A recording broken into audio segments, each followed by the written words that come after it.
Alhamdulillahirabbil alamin. Segala puja dan puji hanya milik Allah yang maha menyaksikan, maha mengetahui segala-galanya, maha mendengarkan apapun yang terucap. Dialah Allah subhanahu wa ta'ala, penguasa segala takdir. Tidak ada yang bisa terjadi tanpa izin Allah.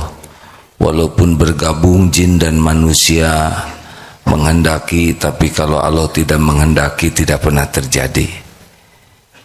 Allahumma salli ala sayyidina Muhammadin wa ala alihi wa ashabihi ajma'in. Sudah adik-adik? Silakan duduk.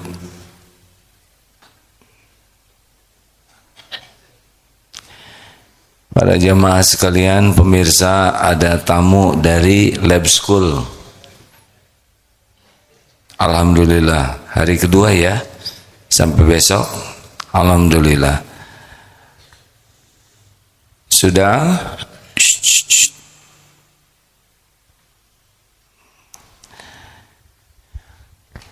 Karena ada adik-adik, jadi sekali lagi kita ulangi. Sukses yang asli itu apa? Sukses yang asli itu masuk ke dalam surga. Tidak ada artinya di dunia kaya, berpangkat, jabatan, populer, cakep, kalau di akhirat jadi ahli neraka. Benar? Jadi sukses yang sebenar-benarnya adalah jadi ahli surga. Di dunia ini sukses, bahagia itu disebut apa kemarin? Hayatan thayyibah. Orang yang hidupnya sukses di dunia namanya hayatan thayyibah, kehidupan yang baik. Hidupnya tenang dalam segala keadaan. Dipuji, dicaci, sehat, sakit, dihormati, difitnah, diangkat, diturunkan, tetap dia ajeg, mantep, kalem.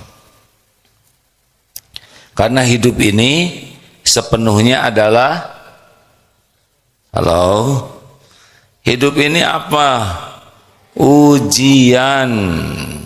Sepenuhnya adalah ujian. Surat Al-Anbiya ayat 35. Jadi hidup ini sepenuhnya ujian. Dicaci ujian, dipuji ujian, kekayaan ujian, miskin ujian, sehat ujian, sakit ujian. Yang bahagia yang bagaimana? Yang bisa lulus ujian. Apakah dipuji pasti bahagia? Tidak.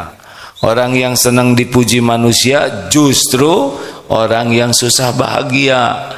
Karena ingin kelihatan keren, ingin kelihatan hebat, ingin kelihatan kaya, ingin kelihatan modern, maka hidupnya capek. Nah, berikut ini bahagia di dunia apa kuncinya? Dunia akhirat apa kuncinya? Iman dan amal soleh. Jadi kalau orang kurang bahagia artinya apa? Kurang iman dan kurang amal soleh. Pupuk iman apa? Ilmu. Pemandu amal apa? Ilmu. Kalau orang tidak belajar agama, dipastikan imannya akan kurang. Kalau imannya kurang, berarti dia tidak akan tenang dalam hidupnya. Karena ala bizikrillah tatmainnul qulub. Camkan, hanya dengan ingat Allah hatimu akan tentram. Ingat ke selain Allah, kalau tidak segera kembali ke Allah, pasti tidak akan membuat bahagia. Ini rumus dasar, ini penting sekali. Setiap perbuatan akan kembali ke siapa? Kepada sendirinya. Kalau kita berbuat baik, siapa yang paling beruntung? Jawab, diri sendiri. Perlukah kita menunggu orang lain berterima kasih? Perlukah kita menunggu orang lain balas budi? Oh, tidak ada perlunya. Makin kita menanti-nanti orang lain menghargai kita, makin tidak bahagia hidup ini. Ini sengaja diulang-ulang terus sampai masuk di hati kita bahwa hidup ini bukan perkara gelar, pangkat, jabatan, popularitas, bukan. Itu nanti dikasih oleh Allah sebagai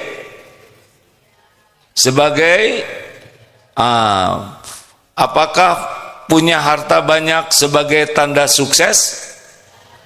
Bukan sama sekali. Penjahat juga banyak yang dikasih harta banyak. Apakah punya jabatan tinggi sebagai tanda kesuksesan? Bukan, sama sekali bukan. Itu sebagai tanda beratnya ujian. Jadi di Indonesia ini yang ujiannya berat kalau punya jabatan siapa? Presiden. Jabatannya maksimal 10 tahun, tapi nanti di akhiratnya dituntut luar biasa. Karena 275 jutaan orang, berat. Tapi kalau takdirnya jadi, bakal jadi. Hanya harus siap nanti mempertanggungjawabkannya. Ini adik-adik ya. Adik-adik ini ciptaan Allah semuanya. Yang paling tahu bakat adik-adik ini adalah Allah. Gimana saya ingin masa depan? Gampang. Masa depan kita sepenuhnya ada dalam genggaman Allah. Jadilah anak yang soleh, solehah, disukai Allah. Nanti Allah kasih yang terbaik. Karena yang paling tahu yang terbaik bagi kita adalah siapa? Allah. Kalau Allah menghendaki kita jadi sesuatu, jadi tidak? Jadi. Bukan masalah biaya. Enggak. Kalau Allah mau jadikan, jadi. Mau kuliah di mana saja, semua kampus milik Allah. Yang paling penting bagi kita adalah Allah memilihkan yang terbaik untuk kita. Benar? Siapa yang tahu yang terbaik untuk kita? Nah, ilmu yang dipelajari dengan ikhlas dan berusaha diamalkan, itulah yang menguatkan iman. Tapi iman ini, Rasulullah bersabda di dalam hadis riwayat Imam Ahmad, derajatnya hasan, la yastaqimu imanu abdin, tidaklah istiqomah iman seorang hamba. Iman kita turun naik, tapi yang salah satu yang menentukannya adalah suasana hati. La yastaqimu imanu abdin hatta yastaqima qalbuhu. Tidaklah istiqomah iman hingga istiqomah hatinya. La yastaqimu qalbuhu hatta yastaqima lisanu. Nah, lihat dari sini nih adik-adik. Jadi hidup bisa mulia, bahagia, iman turun naik, di antara kuncinya adalah jaga lisan. Pilihannya ada berapa? Bicara ini hanya 2. Falyaqul khairan aw liyasmut, berkata baik atau diam. Jadi kita tidak punya pilihan yang lain. Kalau mau bicara, ingin aman, falyaqul khairan aw liyasmut, berkata baik. Kalau kita tidak bisa berkata baik, diam. Di bawah ini adalah sia-sia, di bawahnya lagi maksiat. Yang 2 bawah ini akan menghinakan dan mencelakakan kita. Apa bicara baik? Bicara baik yang paling intinya ada 2 bicara baik, yaitu zikrullah dan amar ma'ruf nahi mungkar. Bicara baik itu ingat kepada Allah, apakah zikrullah, apakah baca Quran, pokoknya apapun yang menyebut nama Allah, mengingat Allah, itu adalah perkataan baik.